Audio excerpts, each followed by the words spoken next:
नमस्कार। वीडियो की संख्या में देखते हैं महत्वपूर्ण करंट अफेयर्स जो आगामी सभी प्रतियोगी परीक्षाओं के दृष्टिकोण से अति महत्वपूर्ण होगा। तो इसमें सबसे पहला जो करंट अफेयर्स लेते हैं वह है दुनिया के 10 सबसे धनवान शहरों की सूची हुई जारी।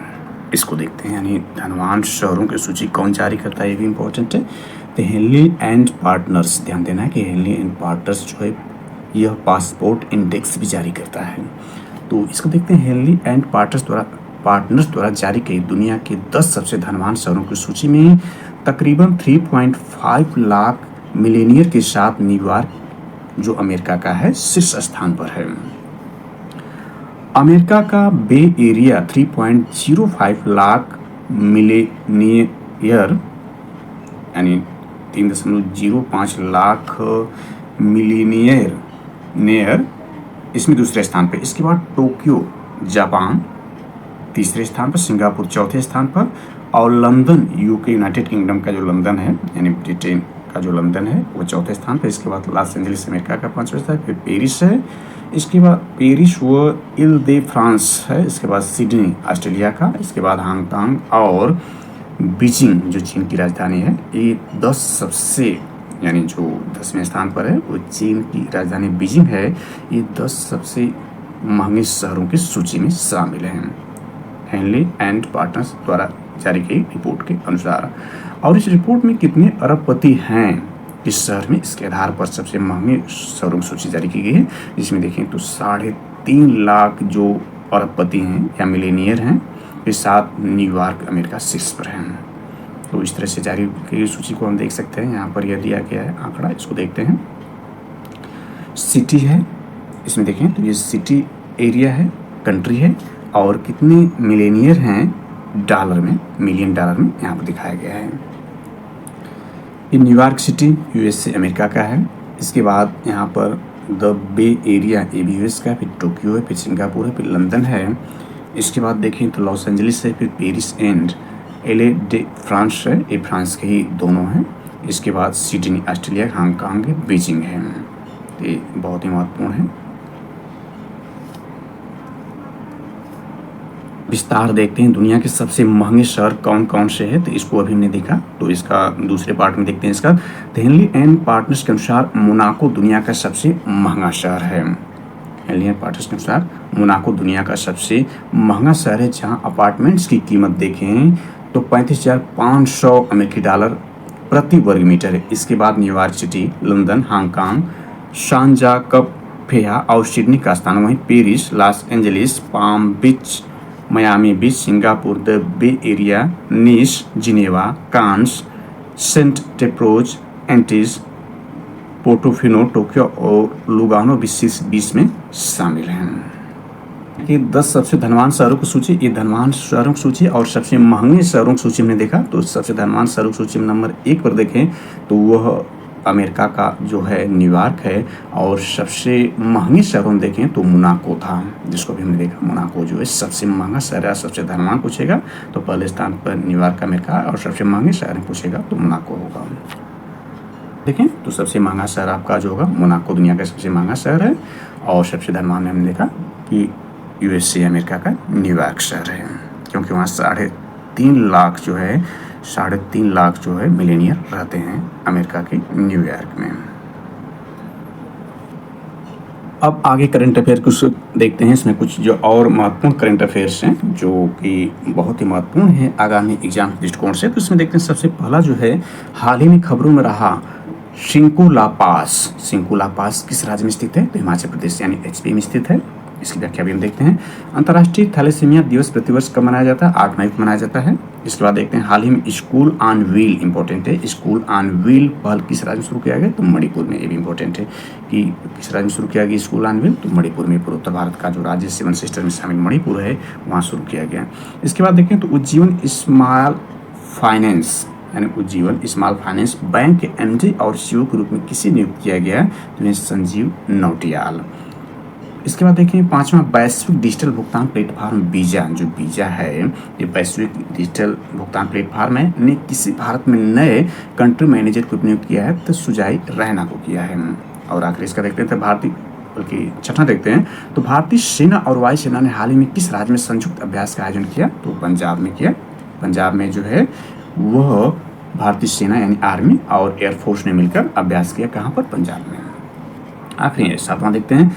56वीं आसियान भारत वरिष्ठ अधिकारियों की बैठक का आयोजन किस शहर में किया गया? तो वो भारत की राजधानी नई दिल्ली में किया गया। इंपॉर्टेंट हो जाता है, इसकी व्याख्या को समझ लेते हैं बारे में। तो सीमा सड़क संगठन BRO यानी सीमा सड़क संगठन जो है BRO शिंकुला टनल का निर्माण शुरू करने की तैयारी कर रहा है। इस टनल का निर्माण शिंकुला पास के नीचे आवागमन के लिए किया जाएगा। यह नीमू पदम तारचा रोड लिंक पर स्थित है। शिंकुला पास हिमाचल की लाहौल घाटी और लद्दाख की जास्कर घाटी के बीच 16,580 फीट की ऊंचाई पर स्थित है। यानी ये जो शिंकुला पास है कहाँ स्थित है? हिमाचल प्रदेश यानी HP की लाहौल घाटी और लद्दाख की जो जास्कर घाटी है उसके बीच में 16,580 फीट की ऊंचाई पर स्थित है। कौन सा? शिंकुला पास जो HP हिमाचल प्रदेश में है।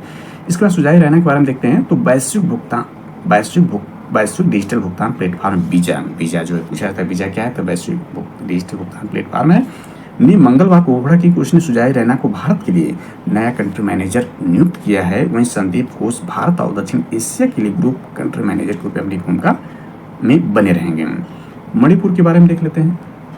तो मणिपुर के बारे में देखें तो मणिपुर की राज्यपाल जो वर्तमान में मणिपुर की राज्यपाल हैं अनुसुईया उइके ने इम्फाल में, मणिपुर की राजधानी इम्फाल में आयोजित एक समारोह में स्कूल ऑन व्हील का उद्घाटन किया। इस पहल का उद्देश्य शिविरों में रह रहे बच्चों को शिक्षा के अवसर प्रदान करना। इस पहल का संचालन विद्या भारती शिक्षा विकास समिति मणिपुर द्वारा किया जा रहा है। इसके बाद संजीव नोटियाल के बारे में देख लेते हैं।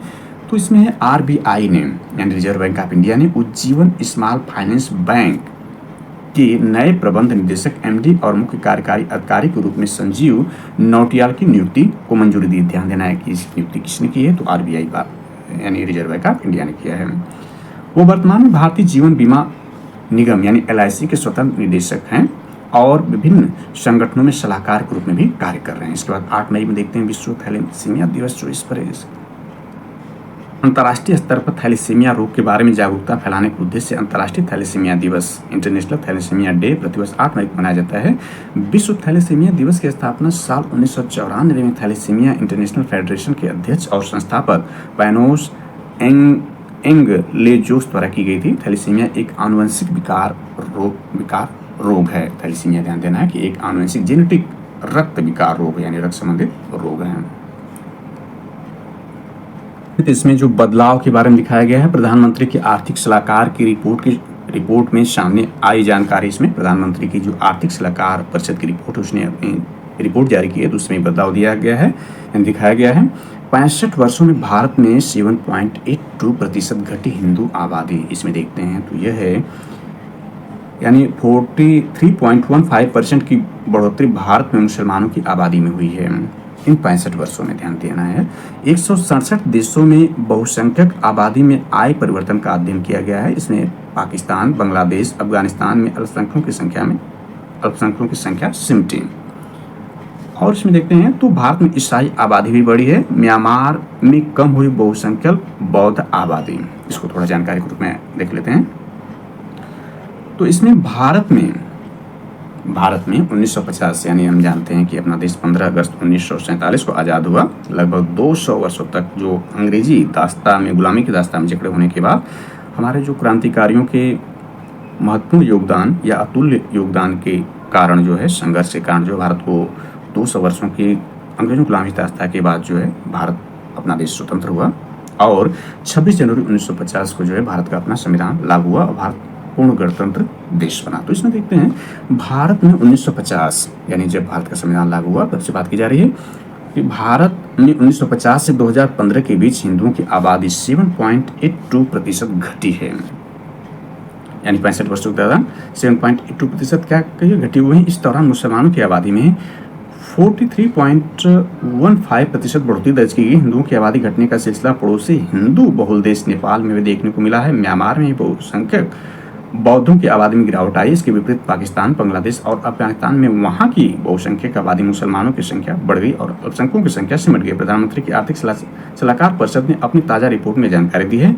रिपोर्ट के अनुसार दुनिया के अधिकांश मुस्लिम बहुसंख्यक देशों में मुस्लिम आबादी में बढ़ोतरी हुई है, वहीं हिंदू, ईसाई व अन्य धर्म बहुल देशों में बहुसंख्यक आबादी में कमी आई। प्रधानमंत्री की आर्थिक सलाहकार परिषद ने दुनिया के 167 देशों में 1950 से 2015 के बीच आए जनसांख्यिक बदलाव का अध्ययन किया। परिषद ने इसी महीने यह रिपोर्ट जारी की, यानी इसी महीने का मतलब जो है मई 2024 में जारी की।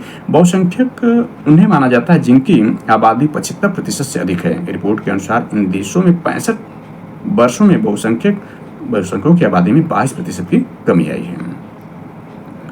यहाँ हम देख लेते हैं भारत में ईसाई आबादी बढ़ी थी। देखें भारत की तरह हिंदू आबादी में कमी का सिलसिला नेपाल में देखा गया। वहाँ हिंदुओं की संख्या 84.30% से घटकर 81.26% तक पहुंच गई है। भारत में मुसलमानों के साथ ही ईसाई और सिख अल्पसंख्यक की आबादी में क्रमशः 5.38% और 6.58% की बढ़ोतरी हुई। वहीं पारसी और जैन अल्पसंख्यक आबादी में कमी दर्ज की गई है।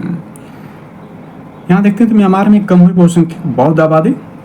दक्षिण एशियाई देशों में 65 साल में आए जनसांख्यिक परिवर्तन की तस्वीर पेश करते हुए रिपोर्ट में कहा गया कि म्यांमार में बहुसंख्यक बौद्ध आबादी 78.53% से घटकर 70.80% रह गई है। हालांकि श्रीलंका में बहुसंख्यक बौद्धों की आबादी 64.28% से बढ़कर 67.65% हो गई है। श्रीलंका की तरह भूटान में भी बौद्धों की आबादी में जबरदस्त इजाफा हुआ और यह 71.44% से बढ़कर 84.07% हो गई। पड़ोसी पाकिस्तान 1950 में 77.45% मुस्लिम आबादी थे, जो 2015 में बढ़कर 80.36% पहुंच गई है।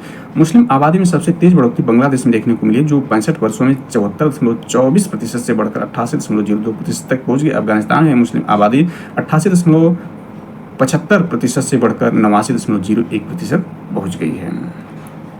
खबर को इसमें कवर करते हैं तो यह 2030 तक 7% रहेगी विकास दर। इसमें देखते हैं मुख्य आर्थिक सलाहकार बोले बुनियादी सुविधाओं डिजिटल इंफ्रास्ट्रक्चर के विकास से यह संभव होगा। इसमें देखते हैं वी अनंत नागेश्वर ने कहा इसे हासिल करने के लिए मैन्युफैक्चरिंग में SME की हिस्सेदारी को बढ़ाना होगा, नियमों के भार को कम करना होगा और सप्लाई चेन की मजबूती के लिए इंफ्रास्ट्रक्चर बनाना होगा। जनसंख्या वृद्धि दर कम अर्थव्यवस्था के लिए अच्छी बात है।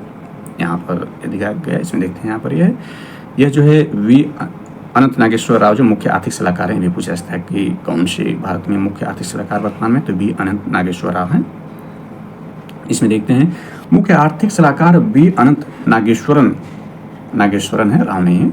वी अनंत नागेश्वरन का मानना है घरेलू और वैश्विक माहौल को देखते हुए दशक के अंत तक भारत के विकास दर प्रत्येक वर्ष 6.5 से 7% रह सकती है। बुनियादी सुविधाओं एवं डिजिटल इंफ्रास्ट्रक्चर के विकास से यह संभव दिख रहा है, लेकिन इसे पाने के लिए मैन्युफैक्चरिंग में MSE यानी जो लघु और सूक्ष्म उद्योग है उसकी हिस्सेदारी को बढ़ाना होगा। कारोबार के लिए नियमों के भार को कम करना होगा और सप्लाई चेन को मजबूती के लिए इंफ्रास्ट्रक्चर तैयार करना होगा। बुधवार को national council of applied economics research NCAER की तरफ से आयोजित एक कार्यक्रम में नागेश्वर ने कहा कि इस बार अच्छा मानसून रहने से खुदरा महंगाई RBI के अनुमान के मुताबिक 4% के स्तर पर रहने का अनुमान है। चालू वित्त वर्ष 2024-25 में विकास दर 7% रह सकती है।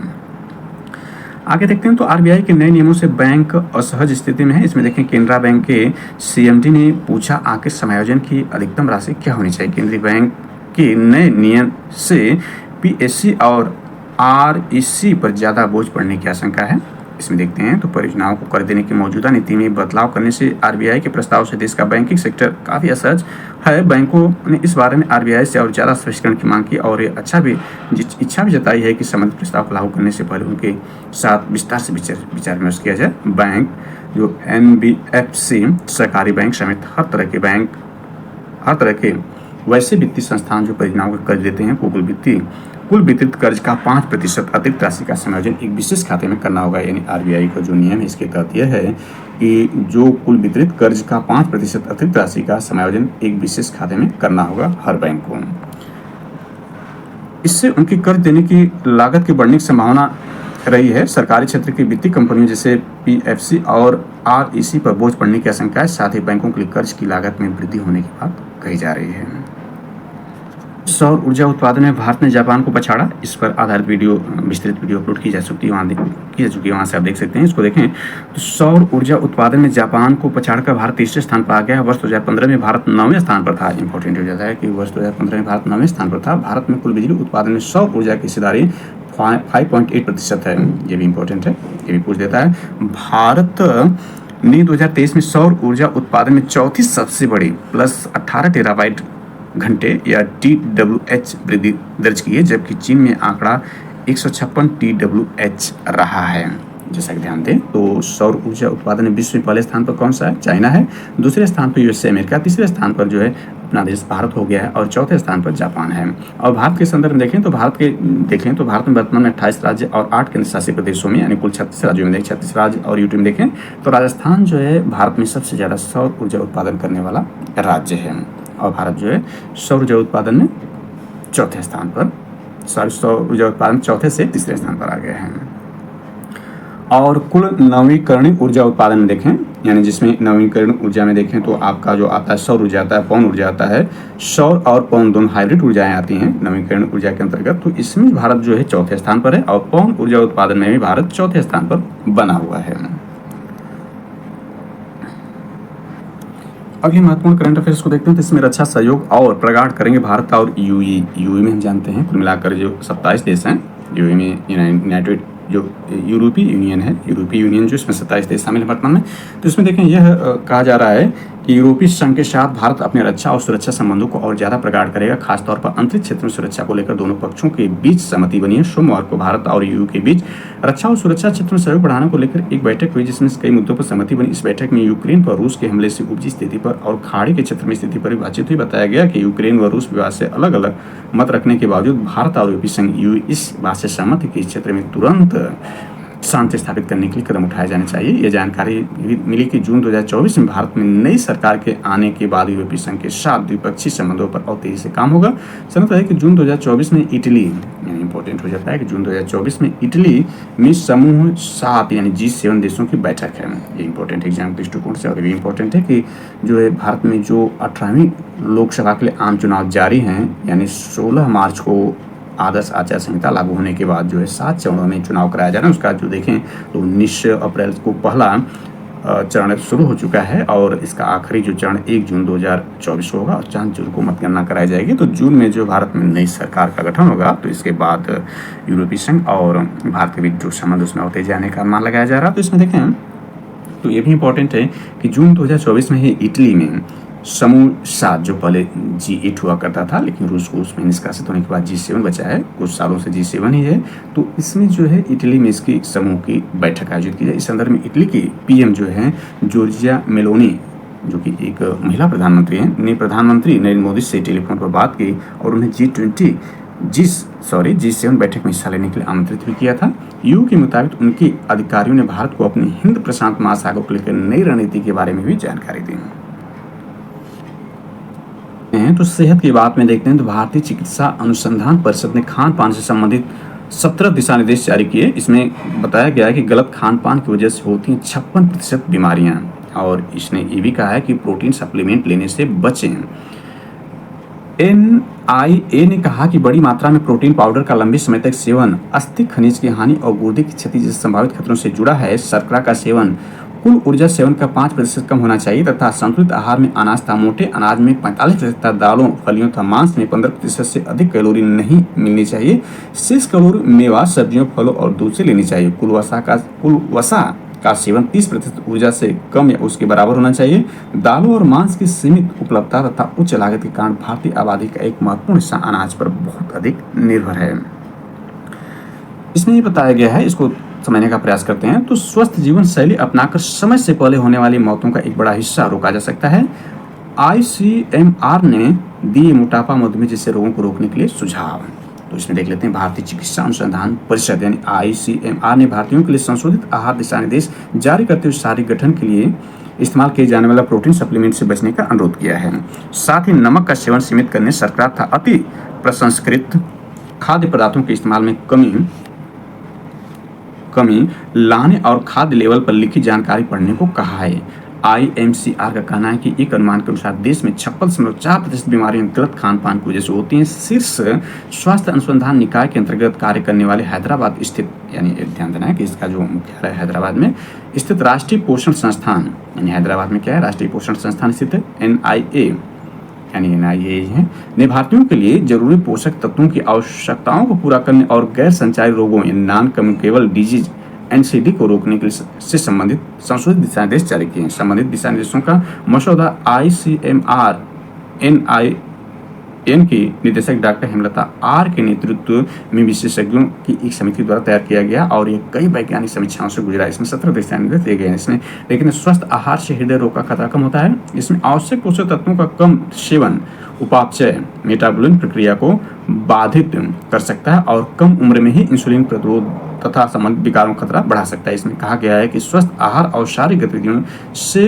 कोरोनरी हृदय रोग यानी CHD तथा उच्च रक्तचाप HDN का खतरा काफी हद तक कम हो सकता है। टाइप 2 मधुमेह को 80% तक रोका जा सकता है। शर्करा और वसा से युक्त अत्यधिक प्रसंस्कृत खाद्य पदार्थों के सेवन में वृद्धि, कम शारीरिक गतिविधियों और विधिक खाद्य पदार्थों तक सीमित पहुंच के चलते सूक्ष्म पोषक तत्वों की कमी और मोटापे की समस्या बढ़ रही है। तो ये जो है सेहत संबंधी महत्वपूर्ण जानकारी रही। तो थैंक्स फॉर वॉचिंग दिस।